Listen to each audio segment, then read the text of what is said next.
friends, Amelia here from Sybil's Lab of Cartomantics, and I am here solo today just to do a little video and have a little chat. So I have been feeling really nostalgic and sentimental lately. I don't know if it's just the summer forcing me to slow down and be really contemplative, or if it's I personally have been going through a lot of changes in my life, which, for better or worse. I mean, the past year and a half especially has been marked by big change after another. I also know that I'm not alone in this. I've been experiencing a lot of just loss recently, and grief can sometimes manifest as that feeling of sentimentality and nostalgia. But some combination of all of this has just really been sitting itself in my soul. And I was recently reorganizing my decks, and I turned this shelf that's right here behind me into a little deck shelf here in my space. And so I was kind of like touched a little bit of everything that I owned. All of my decks got some attention, and I noticed myself with a few decks. I have a handful of decks here that are decks that I don't use, really and truly have no intention of using, but also am not going to get rid of ever, for very sentimental reasons. And I just wanted to go through those and talk about them and talk about tarot and sentimentality. I have been reading for about 15 years now. I think a little bit over, probably 16, but we'll say 15 because it's a nice even number, or a nice round number.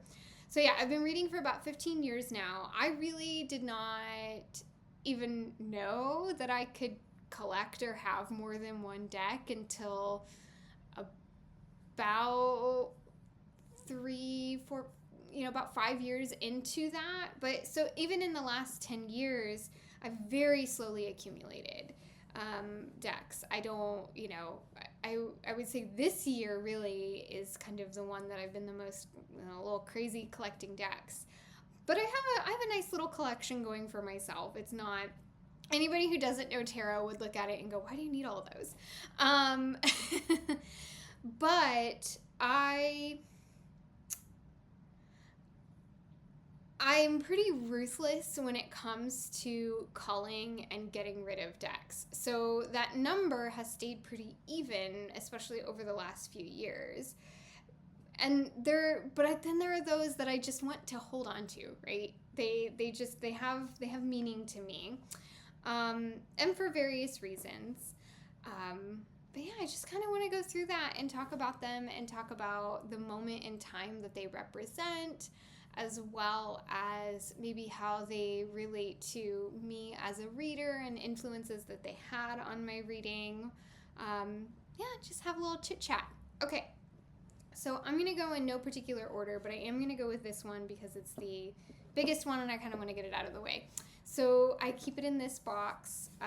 This is my very, very first tarot deck. I have no intention of ever using this deck, namely because I lost a card, so it's unusable. But I still don't want to get rid of it. Even in all of the moves I've had in the last 15 years and all the various places I've gone in my life, this deck in this box has traveled with me everywhere. This is the Hermetic Tarot of the Golden Dawn. This is, like I said, this was my very, very first tarot deck. This is what I cut my teeth on. And if you're not familiar with this, it's fairly well known. It's mass market. You can still get this deck. There are also some really fun vintage copies available on eBay that are pretty reasonably priced. The size of the vintage is a little bit different. This has been elongated to fit that US Games standard tarot size. But yeah, this was the deck I cut my teeth on. I lost the star card years and years ago. It fell out of my car because I used to balance my card of the day on my dashboard as I was driving on my way to work.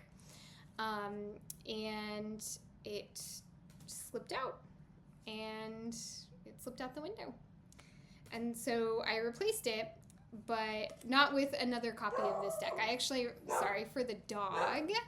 All right, we're back. The mailman came, and so the dog lost her mind, as they do. But anyway, so yeah, I can't remember where I was, if I was saying about how I lost one of the cards. It flew out the window as I was on my way to work, and replaced it with the Paulina Tarot, but still wrapped this one up. I used to keep it in an old handkerchief that belonged to my grandfather in this box, and it's just gone with me everywhere. It's what I learned tarot on. It is how I learned how to I wouldn't even say I learned how to read tarot, but I learned tarot, and I learned how to interact with it and really immerse myself in the cards with this deck.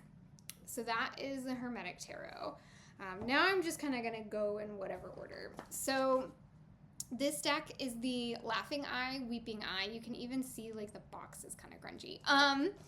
I don't know what edition this is. I really could not tell you. I don't use this deck anymore. For various reasons, it just doesn't really speak to me anymore. It really did at one point, and so I used this thing. This was like, I've talked about my love of the Tarot de Saint Croix. This was the deck that I had before the Tarot de Saint Croix, and it got so much use. It traveled with me. It went with me. I used to work in theater. I was a stage manager, and it would stay in my stage management bag. You know, there was something that was just so like crystal clear about this deck. And I think this is really where, this was before I learned how to read TDM or pips. And I think this was just where that interest started to come. Because while it is Rider-Waite-Smith for sure, I mean, we see here in the Six of Swords, we see a boat going down a river. So that's very Rider-Waite-Smith. It's still Pippish. It is, you know, there aren't any human figures in this. There might be like a suggestion of humanity, like here we have in the Nine of Swords with the eyes, but it's just the suit symbols arranged in ways that are suggestive of the Rider-Waite-Smith meanings.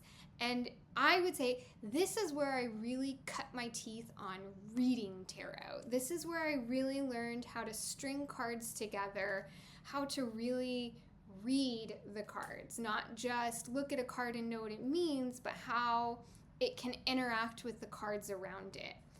And, you know, to this day, I still really, I don't know how I feel about this Empress card. I have always had mixed feelings about it.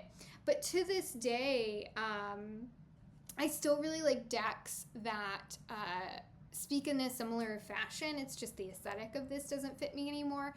But like decks where the visual story that you can get from the cards is so clear. Because, I mean, just when you line these cards up, they all look like they are part of the same world, you know? They look like they lead into each other. I think there's something about the space in the cards as well as the like non-narrative or non-scenic element of them. You know, there's something, when a card looks like it is a story in and of itself, it can be really hard to tie that into a narrative with other cards. But these cards aren't complete stories. They are completed by what's around them. And so that's a huge reason why I will never get rid of this deck. It really taught me how to read tarot. And I truly think I became a better reader for it. Okay, so the next deck I have is an older deck. I believe it is out of print. Oh, and by the way, the Laughing Eye, Weeping Eye, I think you can still get that. There's a different edition, so it might look a little bit different in terms of size and shape, but you can definitely still get that deck. Okay, so this is the Tarot of Transformation. This is out of print. And my copy is trimmed. I actually got this in a trade, and it was a deck that I wasn't looking for, but I had offered up a deck for trade, and somebody reached out to me and said, hey, do you want this? And I had seen it, I think, around on YouTube, and was like, sure, why not? And took it, kind of didn't really think much of it. I was actually pregnant at the time with my child at the time that I traded for this deck, and I have to admit, during pregnancy, I had a really difficult pregnancy. I don't know if anybody else out there watching this has born children, but I had a very difficult pregnancy. I spent a lot of my time in bed, and so I didn't really read tarot while I was pregnant, but this was a deck that really saw me through some of those tougher moments after my son was born, and like really kind of met me in a space where I needed advice, where I needed someone to listen, where I needed to feel like there was a way out of the kind of like dark night of the soul that I found myself in. I did have a little bit of, or I had some postpartum depression. I shouldn't say little. I had some postpartum depression. And this was a deck that was part of that healing process for me. And I remember when my son was a baby, and I would lay him down on the floor in the morning, and I would sit down with one of these cards and the book. The guidebook is really kind of a crucial part, I believe, in reading with this deck. But I would lay him down on the floor, and I would pull a card, and I would read out loud from the guidebook what was being said about that card, and I would just sit with it. And that was kind of like my morning meditation. And it has since then has seen me through various dark nights of the soul, and has been with me in those really difficult moments when, and it's like it's when my brain can't tarot, when my brain can't pull 3 cards and read them based off of everything I've learned and, you know, what I kind of know from tarot.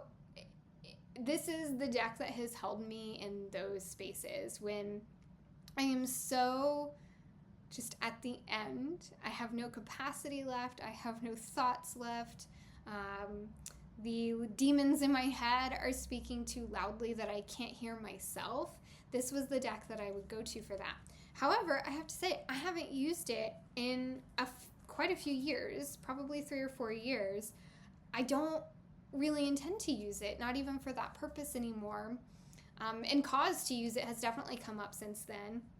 But I found other decks and other kind of ways of working through those moments that, I just don't have a need for this. But because this deck has been such a tender grace for me at moments when I really, really needed it, I can't get rid of it. It will stay with me. So that's that. I'm gonna go to another deck. So this is the Tarocco Neoclassico by Il Meneghello. This was my very first Il Meneghello deck. And this deck, to me, smells like roses. It doesn't literally smell like roses, but that is a sense memory that comes up for me when I read with this deck. Or not read, but when I look at this deck, it is a sense memory that comes up for me. So this was the deck that I used. There was like what I call the dream summer. I was teaching summer camps full time. I am a theater teacher, and I would go to summer camp in the morning, teach my classes, come home early afternoon, and the house that we were renting at the time had all of these rose bushes that were just everywhere.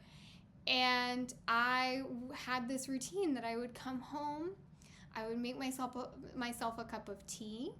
I would, while the tea was steeping and cooling off, I would go outside and I would prune the rose bushes and make bouquets of the roses. And then I would come inside and I would read with this deck. This was the summer that I was learning how to read Marseille. And this is not a Marseille deck. This is a historic deck, but it's not a Marseille. It's just a pip deck. And this was the gift that I got myself for kind of committing to reading Marseille. So I read with this, and I read with a printed out copy of the CBD that I still have, but that's like, it was never a deck for me. It was always a learning tool. And this was actually one that I read with very regularly. This deck makes me think of Pride and Prejudice. This deck makes me think of roses, of course. And that kind of hazy way that sun filters through in the late afternoon of a summer day. That, I mean, you want to talk about nostalgia and sentimentality when it comes to tarot. This deck has that for me. I don't read with it anymore, mostly because this is not the way that I read pips. I prefer a little flourish to my pip decks, like the TDM. But not only is this just a beautiful deck and beautifully crafted and beautifully made, I can't shake that magic summer that I had with this deck and a cup of tea and freshly cut roses sitting on the table next to me. Yeah, it's lovely. It's beautiful, and I have nothing but good memories of using this deck, as well as the time in my life that it was so prevalent. All right, we've got just a couple more. So I'll do a fun one. This is the Miss Cleo's, Tarot Power deck. I have used this deck like a sum total of 2 times. This was a deck that my husband happened to be rolling through Amazon one day, saw this, and thought he would get it for me, kind of as, isn't this funny? And I have only read for him with this deck. I take that back. I think I might have done a reading for myself, but for the most part, this deck has only been used to read for him. My husband does actually not like me to read for him. Not because he has a problem with tarot or being read for, but he says it feels a little invasive. It feels like I am privy to his secrets and his innermost thoughts that he may or may not be ready to share with me yet. And I get that, and I respect that, of course. But yeah, this is, it's Miss Cleo. But here's the thing, I will say, this is a great deck. This actually reads fairly well. I just don't use it. It's not my style. It's not, it's a little too on the nose as far as like cheese and camp goes. And so I don't know. I can't bring myself to use it regularly or at all, really. And because my husband doesn't really like being read for, I don't read with it. I have no reason to.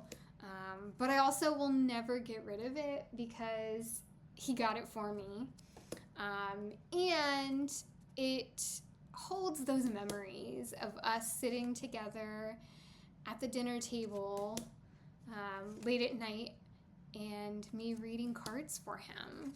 And I don't want to get rid of those memories. I think there's something about some of these decks especially that, while I know, like in my logical brain, that the memories aren't tied to the item itself, and yes, I know non-attachment, we don't need to, whatever, but I just can't help but always associate those memories with this deck. And if I have some sort of like lifeline or link to those memories, then why not keep it around? But yeah, so anyway, this is the Miss Cleo's Tarot Power deck. Like I said, it's actually a pretty good reader.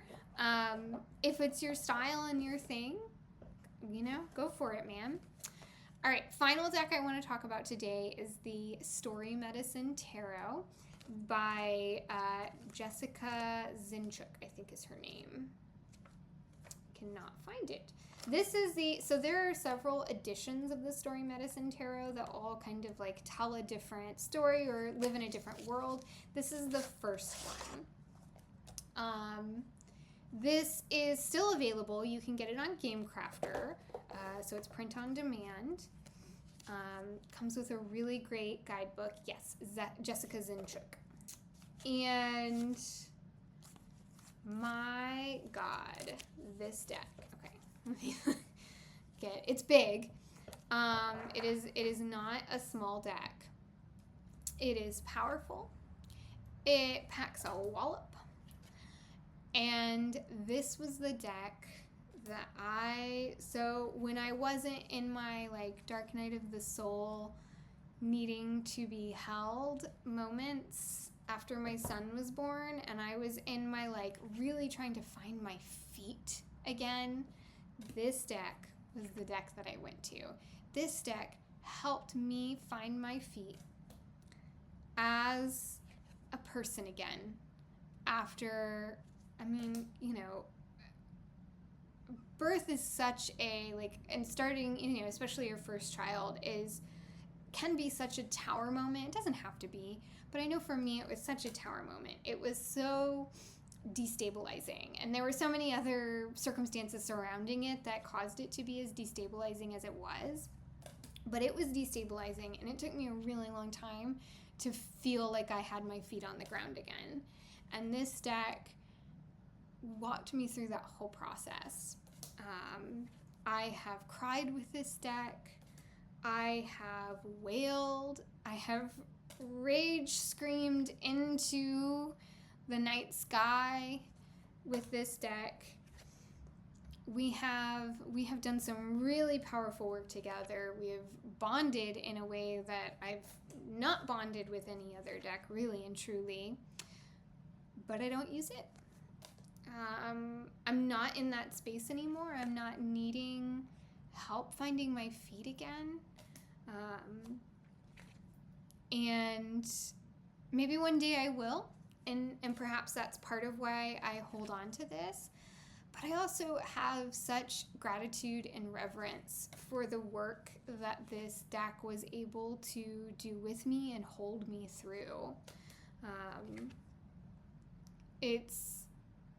I mean, so I have on my tarot shelves, not these behind me, but the ones in the other part of the house, I have on my tarot shelves a section that is for like decks for specific types of work, you know, and like it covers the gamut, right? These aren't everyday readers. These aren't ones that I can kind of like go to on a Tuesday just cause, although, you know, they can. But in my mind, I associate these decks with very specific types of work.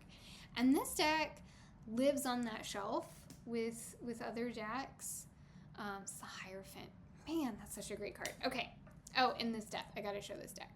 This death card. Okay, so this deck lives on that shelf for that very specific type of work. But I just don't, at least in the near future, see myself needing this type of work. And so I don't go to it. And I don't hold on to it because I think, oh, maybe one day I will need this again. I think I hold on to it for those reasons, for that sentimentality, for that nostalgia, for, I mean, like I said, that gratitude. Yeah, I mean, I don't think I could ever get rid of this. It has just been with me through it all. Yeah. And it's a beautiful deck. I know a lot of people do some really, really powerful work with it. I think for me, it was just, I used it in such a specific way that I couldn't really imagine using it for any other type of work. And it holds that like special place for me. Yeah, so anyway, those are the decks that I wanted to talk about, the ones that really stood out as far as like, you know, when I think about, of course I have other decks that I feel sentimental about. There are other decks that mark really important parts of my journey with tarot and just through life as well. But those are decks that are still in regular use. And so they, but this is like a very specific category of decks that hold a really special place in not only my work with tarot, but just like my journey as a human on this earth. And I also don't use them and I'm not going to rehome them. They have I have no intentions of ever getting rid of these. They will always take up space in my life, as long as I am able to provide that space for them. Yeah, but let's do a little reading. Let's pull out the laughing eye, weeping eye. So let's pull some cards for I think there's something really beautiful about just kind of letting yourself get lost in a very like sentimental nostalgia. So let's pull a card, or let's pull a couple of cards actually. Let's pull some cards asking how we can really just dive into the waters of sentimentality and nostalgia this week as we go about our lives. And it really is. It feels like a pool or a pond of water that we can choose to just completely submerge ourselves in. Okay, so how can we dive into those waters? This deck is so soft. Like the card stock has become soft over time. I mean, you can see just how bendy it's become. And that's not because it's like, bad card stock. This deck just got so much use. All right. How can we dive into the pool of sentimentality and nostalgia this week?